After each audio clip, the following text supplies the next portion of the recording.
Moto tohoročného Dzecinského týždňa Budujme mosty medzi generáciami za radosť každého decka. Z nahody počátku Dzecinského týždňa u kultúrnym centre Nového Sadu otrimána príhodná programa, na ktorej účastvovali práve deci. Cilj manifestácií, že by poviazala najmladších hraždánoch Nového Sadu so najstaršíma, boše z takého iskústva narodí solidarnosť i medzigeneracijne sotrudníctvo. Город ще водзал одвичательну соціальну політику та так і того року. Обезпечили sme, že by še dzetci mohli kreatívno vyrážiť i povesť starším, co ich trapi, jaký ich cíli i co my starší za nich môžeme zrobiť. My i dalej budeme potrimovať i mladší i starší generácii, obezpečovať uslovia za sotrudníctvo i budeme še namáhať také odnošenie, unapredzovať z roka na rok.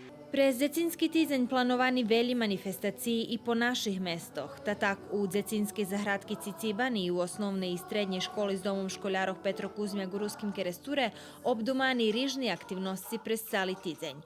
U nižších klasoch osnovnej školy bude kvíz zabavná matematika, a u vyšších klasoch plánovaní rižni društveni baviska.